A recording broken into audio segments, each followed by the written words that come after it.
Hello guys, and welcome to this new video. So we play against candidate master Danny Rode, which is a very good Blitz player. I lost against him quite a few times. So we are playing a Sicilian. Let's try to go to a close position. I think we'll have better chance against him if we play something a bit more strategical. So it's take and pawn to d4, trying to play against the isolated pawn. The d5, the bishop is well placed. Okay, so now his idea is after castle is simply taking on d4. And after knight b5, it's not that easy to retake the pawn. If I play h3, it takes on d4, I take on g4, it takes on c3, I take back with the knight. This is eventually playable, so let's go h3. And if it takes on d4, repeating myself, I take on g4, it takes on c3, and I play knight takes c3. And maybe I have time to play queen e2 check at some point. Okay, he goes backward. So now I have a decision to take. I can play g4, which I will do. Okay, he takes. Now another decision, important decision to take, whether I take it on d4. Okay, let's take it on d4. He takes back and I take with the queen, and if he goes with the bishop like that, I'm just simply castling. Okay, can I go just rook e1? And let's go bishop e3. Skip this square here. So we'll try to go maybe knight e5, knight c4. Might be a bit annoying. I don't like the fact that I had to push my pawn that far. But, well, I had no choice. It's knight e5 here. I'm allowing it. And then knight c4. Might be somehow unpleasant. So I need to attack this pawn on d5 ASAP. So maybe knight b3 is my next move. Straightening knight takes d5. Okay, so here... Can I knight to b5?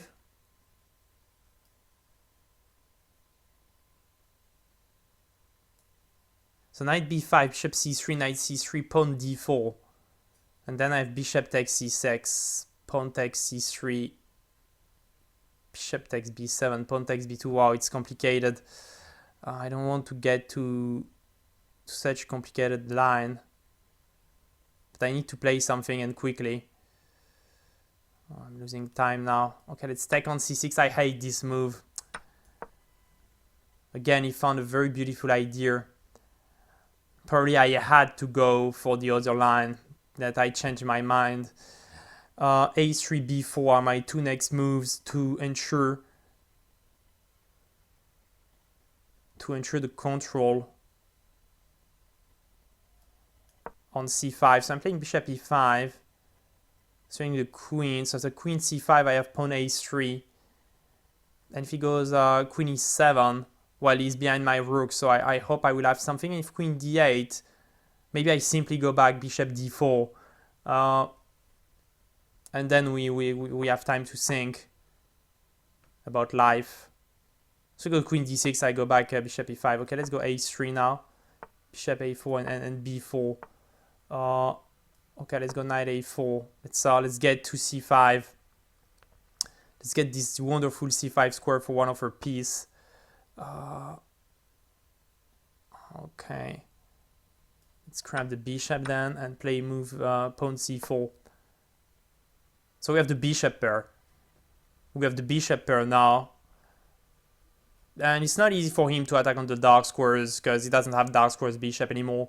f5 might come, but it's a bit too slow for the moment.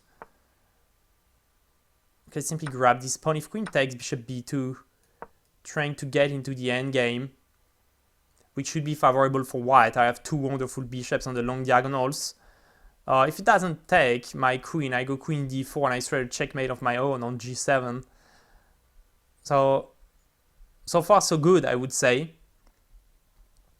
The time is getting better also. He's definitely under some kind of pressure here. Can I play just queen d4? Okay, let's take. and take on b6. Okay, let's take on c6 now. So I'm threatening bishop f6. Let's give a check. Let's come back. Okay. Okay, we are trading everything. And we are 2 pawns up in the endgame. This is just perfect. Now we just have to push the pawns. We just have to push the pawns. So yeah, rook g6 here. Okay, let's rook c1. Okay, let's take. This is just getting easier and easier. I mean, he's playing good this endgame, but when I say easier, I'm just taking the time into account. And knowing I'm now down on time, I love to see up on time. I love to see the rook up, the rooks off. Because okay, now this is just theoretically winning. What I have to do is to trade a pawn.